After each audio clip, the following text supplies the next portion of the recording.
Welcome to coffee with share guru. और आज हम फिर से हाजिर हैं हमारे गेस्ट के साथ, Rachna Vaidya. Welcome to the show. Thanks, Ruchi. Nice to be here. Rachna ji, अभी एक कोविड वाला जो माहौल है वो बना हुआ है। कोविड से अभी तक कोई राहत, कोई रिलीफ कोई भी कंट्री में नहीं देखी गई है। और साथ में अगर हम एक मुद्दा और देखें जो चला आया है पिछले 3 दिनों से, लोकस का।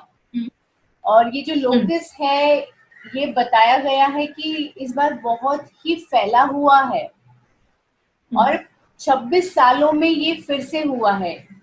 इसका लोकस अटैक जो है वो 26 सालों में आया है। तो आपका आपका जो देखना है इस तरह की एक्टिविटी को, जो कोविड के साथ में ऑलरेडी इकोनॉमी डाउन है और प्लस अब लोकस अटैक हुआ है, तो आप आज हमारे दर्शकों को प्लीज ये बताएं कि इस माहौल में आने वाला टाइम कैसा दिखाई दे रहा है। Right. See, it appears that year 2020 is really a very special year, but unfortunately in a negative sense. Right. Special तो है, लेकिन हर तरीके की मुसीबतें लेके आ रहा है एक के बाद एक, जब से ये साल शुरू हुआ है। और देखने वाली बात ये है, एक के बाद एक जो भी एनिमीज नेचर भेज रहा है, सारे के सारे मिलीमीटर्स और माइक्रोन्स में मेजर करते हैं कहने के लिए, but then they are extremely powerful enough to disturb everything in an economy across the globe, right?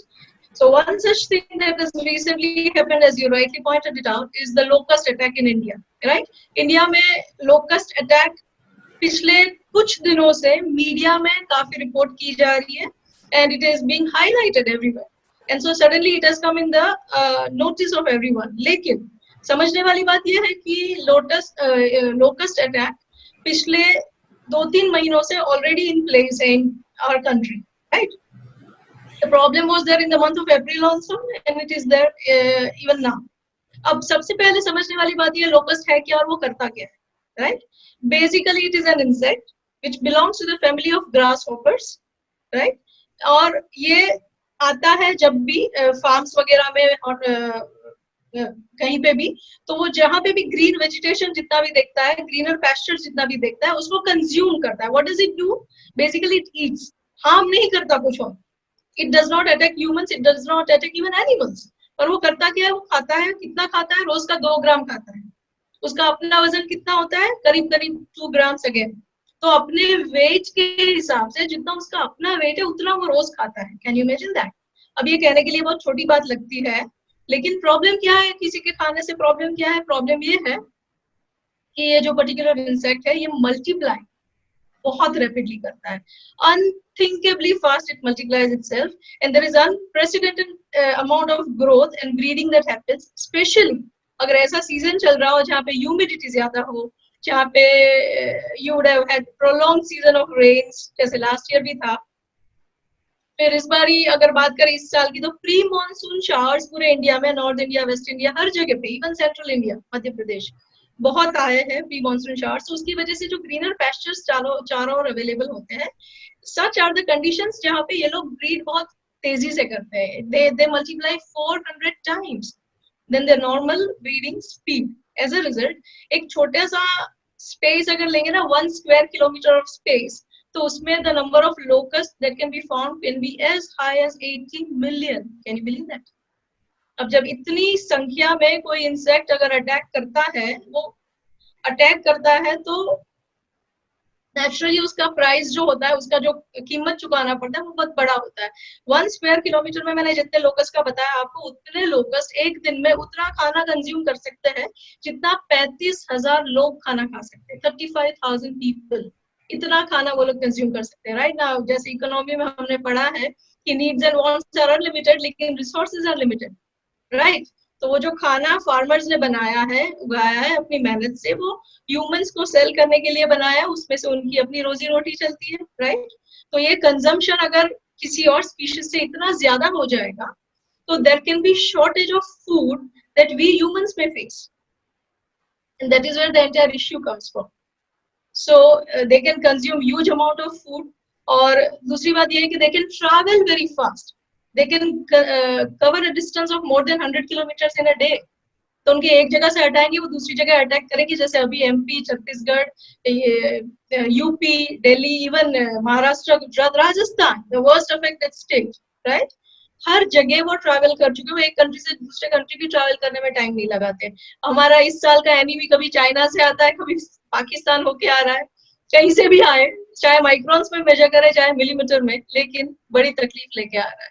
So we are facing food production related issues because of the locus attacks. और अभी ये issue बहुत छोटा है, हालांकि उसने losses अभी भी करा दिए हैं, लेकिन फिर भी टोटली आउट ऑफ कंट्रोल चला गया है ऐसा अभी हम नहीं कह सकते, लेकिन this can grow really big if it goes unattended. अगर उसको थोड़ा सा भी जितना मिलना चाहिए उससे कम अटेंशन मिलेगा तो it can go completely out of control. जी रचना जी, चाइना से कोविड आया, अभी लोग के साउथ ईस्ट अफ्रीका से ट्रैवल करते हुए सुडान से पाकिस्तान और अब इंडिया, तो काफी सारे कंट्रीज को इन्होंने भी नुकसान पहुंचाया है। तो इकोनॉमी जो है वो परफॉर्म नहीं कर रही थी। दिसंबर से, जब से चाइना में ये कोविड का शुरुआत हुई थी, तो दिसंबर से लेके अब हम almost we are in the 6th month of 2020। तो ऐसे में जब 6 months ऑलरेडी इकोनॉमी पे हिट देखा गया है, और इसमें जब 70% of India is depend on agriculture, तो ऐसे माहौल में इंसानों को क्या प्रिकॉशन लेना चाहिए, where the concern is about the markets also. अगर हम मार्केट की भी कंसर्न देखें तो मार्केट्स में क्या मूवमेंट देख सकते हैं, और इससे हमारे फाइनेंस पे क्या फिर से एक इम्पैक्ट आ सकता है, the percent of impact which we can see in near future. सबसे पहले इम्पैक्ट जो इस चीज की आने, that is on the farming community, right? Because they are the ones who are completely dependent for their own income on this farming income, right? Agriculture से जो उनका इनकम होता है, और रूरल इंडिया का बहुत सारा कंजम्पशन एंड डिमांड भी उसी चीज से आता है कि हमारी एक पर्टिकुलर ईयर में मॉनसून कैसी रही, हार्वेस्टिंग कैसा रहा, सीजन पूरा कैसा रहा, and huge part of India is rural, right? So we are hugely dependent on the rural income, which in turn is dependent upon agriculture, which is in turn dependent on such calamities, right? अगर किसी भी तरह की ऐसी calamity होती है तो सबसे पहले फार्म जो इनकम है वो इम्पैक्ट हो सकती है। दूसरी चीज ये हमें समझ लेनी चाहिए कि this is not just about farmers. अगर फार्मर्स जो पहले से वैसे ही they are under pressure because of the supply side disruptions, बहुत सारी उनके पास जो वेजिटेशन है उनको वैसे भी वो इनकम में नहीं कन्वर्ट कर पा रहे because of the supply side issues, because of the lockdown, right? On top of it, अगर अब ये वाली प्रॉब्लम भी अगर वो लोग फेस करने लगे, इफ इट कीप्स ग्रोइंग, तो उनकी जो फूड सप्लाई डिस्टर्ब होगी उसका इम्पैक्ट रूरल और अर्बन दोनों इंडिया पे आने वाला है। बेसिकली फूड शॉर्टेज हो जाएगा, तो it can lead to food inflation, right? और इन्फ्लेशनरी प्रेशर्स वैसे ही सप्लाई साइड की वजह से ऑलरेडी है, बहुत सारी चीजें सिर्फ इसलिए महंगी है क्योंकि सप्लाई में प्रॉब्लम है। On top of it locust problem आ जाएगा तो फूड इन्फ्लेशन बहुत बढ़ सकता है, and that is going to impact even the urban India. आप मैं सब ज्यादा भाव पे करेंगे for everything that we consume, right? और तीसरी बात हमें ये समझ लेनी चाहिए कि बहुत एक तरफ से हर बैड इवेंट का भी एक गुड साइड होता है। तो अगर ये चीजें बहुत आउट ऑफ कंट्रोल चली जाती है, पेस्टिसाइड्स वगैरह जो बनाती है उन कंपनीज को थोड़ा सेल मिल जाएगा, उनके प्रोडक्ट ज्यादा बिकेंगे, लेकिन ये अनफॉर्चुनेट इवेंट है आफ्टर ऑल, राइट?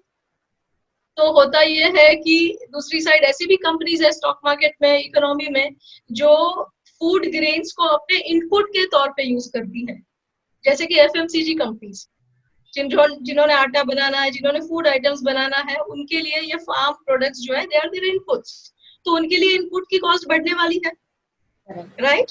तो इनपुट बढ़ेगा तो उनका डेफिनेटली बॉटम लाइन इम्पैक्ट होगा, राइट? अब ये सब छोटा लगता है जब तक ये issue out of control totally नहीं गया, लेकिन अगर ये टोटली बढ़ता जाए, मल्टीप्लाई होता जाए, if we fail to control it within the given required time frame, then ये सब कंपनीज को अपने रॉ मटेरियल के कॉस्ट भी बढ़ेंगे, तो उनकी बॉटम लाइन भी इम्पैक्ट होगी, तो उनके स्टॉक्स के प्राइसेस भी इम्पैक्ट होंगे, राइट? और आप और मैं एज ए कंज्यूमर ज्यादा भाव पे करेंगे फूड आइटम्स के, तो इन्फ्लेशन हमें भी इम्पैक्ट करेगा।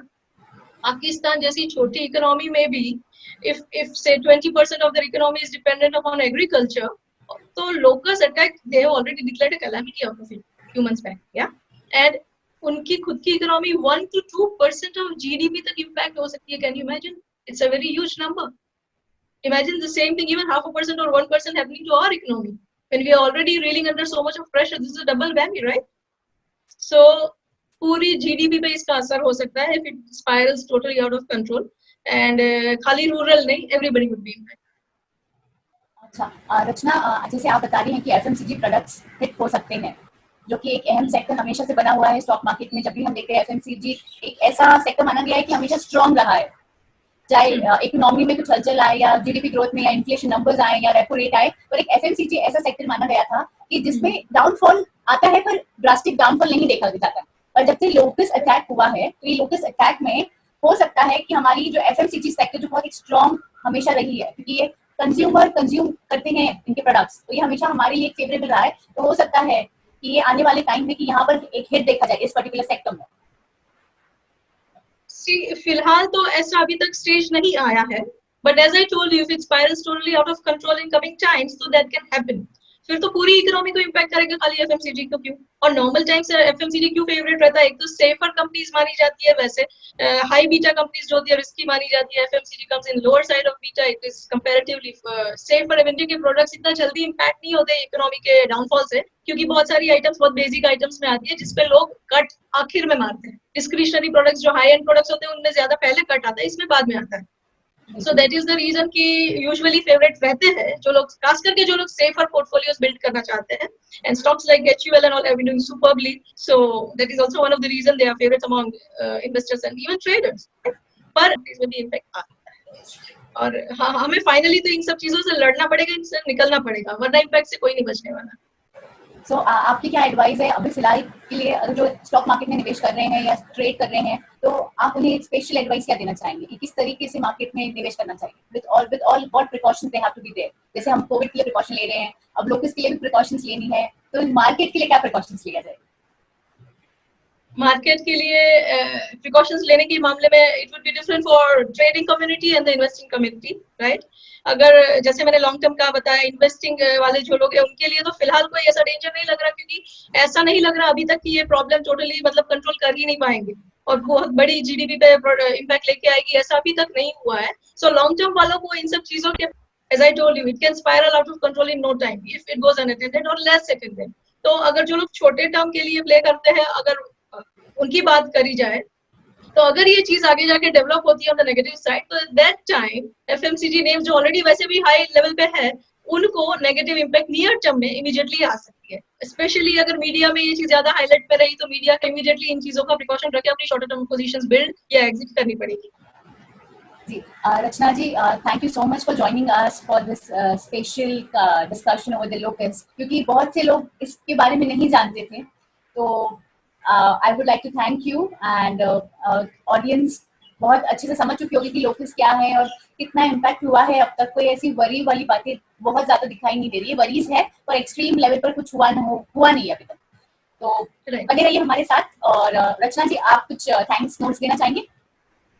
डेफिनेटली मैं ये कहना चाहूंगी कि वरी ना होने का एक रीजन ये भी है कि जो रबी क्रॉप्स है वो मोस्टली हार्वेस्ट हो चुके हैं और खरीफ क्रॉप्स की अभी प्लांटेशन बाकी है. तो main thing which is impacted at this point in time is horticulture, right? And that is the reason ज्यादा वरी नहीं है. लेकिन ये खाली बैडली टाइम्ड इवेंट नहीं है, ये बहुत बड़ा इवेंट है, और आगे जाके ऐसे इवेंट्स ना हो उसके लिए खाली पेस्टिसाइड से काम नहीं चलेगा.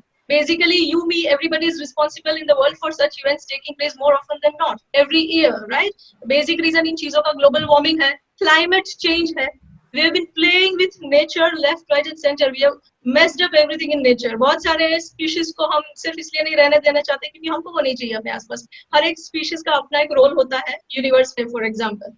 तो हर चीज अपने आप इकोनॉमिक इकोसिस्टम में बैलेंस रहती है. तो हम सब as a population of this universe अगर ध्यान रखेंगे इन चीजों का, will stop messing around with the universe. तो ये सब क्लाइमेट चेंज की वजह से जो ऐसे ड्रास्टिक इफेक्ट्स आ रहे हैं और ऐसे इवेंट्स जो बन रहे हैं वो बनने ही कम हो जाएंगे. फिर बाद में पेस्टिसाइड से कंट्रोल करने की नौबत ही शायद ना आए.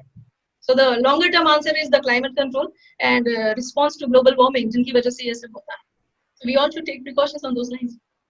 Thank you Rachna, thank you for joining us. आपके कोई भी अगर सवाल है तो आप अपने सवाल पूछ सकते हैं कॉफी शेयर ग्रुप पे। हम फिर हाजिर होंगे लेटेस्ट अपडेट्स के साथ, बने रहिए। Please like and subscribe our channel. Thank you for joining us.